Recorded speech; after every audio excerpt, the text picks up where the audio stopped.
1, 2, 3 into the 4. Snoop Doggy Dogg and Dr. Dre is at your door. You already know who I be. It's the Snoop D-O-double-G. Is it just me, or do Snoop Dogg use the same rhymes in every damn album?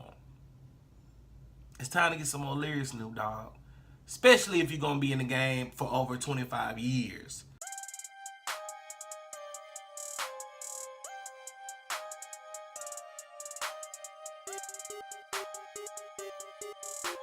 Yo, what up? It's your boy Bacc with Bacc TV, where we give you reviews and hip-hop news. And today I'm gonna be doing a review on Snoop Dogg's new album, Neva Left. Don't forget to hit subscribe to Bacc TV for more videos and more reactions, and hit a like button, and tell me in the comment section what is your favorite Snoop Dogg album or song of all time, because Snoop Dogg has been doing this for almost 25 years, and that's unprecedented.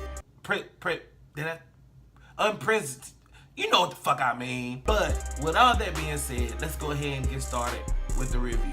Like I said before, Snoop Dogg has been in the game since the early 90s, and you can't say that about a lot of artists that came out of the early 90s. Either they have transitioned to another thing, or they have transitioned to acting or some other kind of venture. When I went into this album, I checked out the title Neva Left, and that's exactly what I got. Snoop Dogg went back to his original craft and tried to bring back the old classic Snoop Dogg.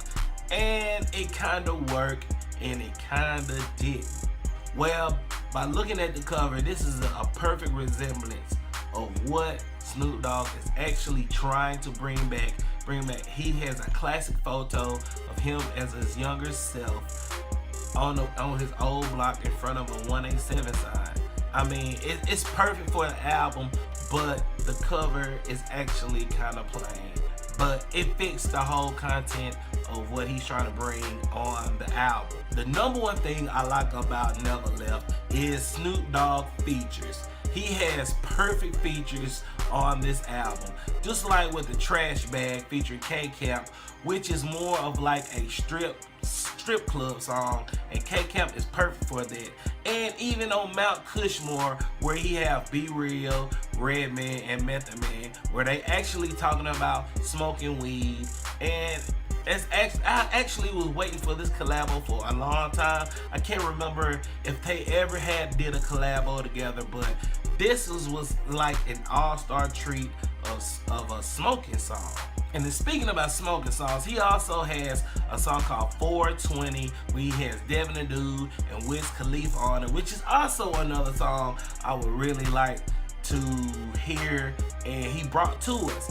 He's actually talking about the legalization of marijuana and how would they feel about it and what would they do. And this song was pretty damn good compared to other songs. And I kind of like the fact that he actually is trying to bring the old vintage Snoop Dogg back. Like, he hasn't did that in a while. He tried to do newer things, like as far as his Reincarnation album and his last album Kool-Aid, which is actually trying to go on the mainstream side, which personally I think, like, he has songs in here where it has a lot of classic sounds on it, just like on songs Back in the Days, Promise You This, and Vapors, which is one of my favorite songs off the album, which it has Charlie Wilson and Teena Marie, which is an old remix by DJ Battlecat, and this is one of my favorites. I'm glad he tried to go back to the classic Snoop Dogg, but the execution was nah. My favorite song on the album is number 7, Go On, featuring October London. Like, this song right here is a perfect summertime song and feel-good song, and I think that's what Snoop Dogg is really strong at, is making good time music. And apparently this is like the only song on the album that really feels like just a good feel song. And I can understand that he's trying old classic stuff on this album, and that's the whole context of the album.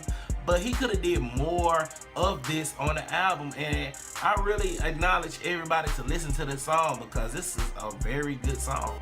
Well, my dislikes, what I really disliked about it is that even though he tried to go for the old Snoop Dogg sound, the execution really wasn't there. Like it's like it's good songs on here, but I don't think they're strong enough to where the mainstream audience of today is really gonna cope with it. And Snoop Dogg really don't really need to cope with the mainstream audience.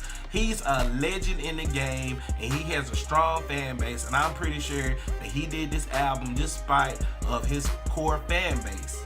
Well, on track 1, Neva Left, it's like, okay, you trying to bring the old West Coast Snoop Dogg back, but on Neva Left, he sampled Wu-Tang's Cream sample, and I just think that's a bad representation. Even though I like the beat, I think that he should have just used something else. If you're gonna have a coalition of to where you trying to introduce your old classic sound, why would you use an East Coast beat?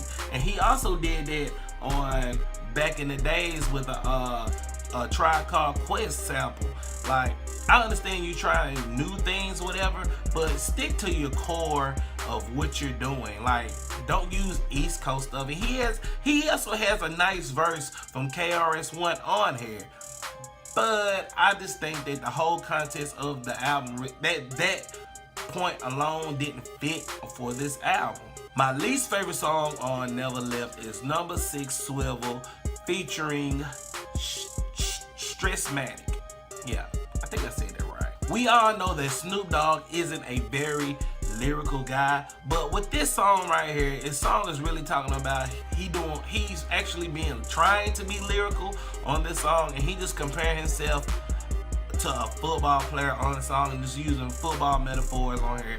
And I think this song really wasn't strong enough. And if it's not strong enough, just use your strengths. Like, if you know you're not lyrical, don't try to be lyrical, or you're just gonna fall flat. But I also think this song just didn't fit the whole context of the album or what he was going for. But yeah, this is my least favorite. So let me go ahead and rate Snoop Dogg's Neva Left. I'm gonna give this project a 5 out of 10. Just the simple fact that I'm glad he tries to bring back the old Snoop Dogg, but obviously it didn't mesh well to me personally. I just think this album would not fit the core mainstream audience. And I know, before you get me in the comment section, I know he's trying to treat his core fan base. But in this industry, in order for you to sell, you're gonna have to please somebody in the mainstream audience. And I can't see on this album where a song can be a main single to please that mainstream audience. So for me personally, I'm gonna give this a 5 out of 10. So what do you think of Snoop Dogg's Neva Left? Do you like it? Do you hate it? Do you think Snoop Dogg still got it? Do you think Snoop Dogg need to give up rapping? Do you think Snoop Dogg needs to stick to acting? Is he a good actor? Leave in the comment section below. Hit a like, and until next time on Black TV, I holla on Black TV. Bow wow wow, yippee yo, yippee yay. Bow wow, yippee yo, yippee yay.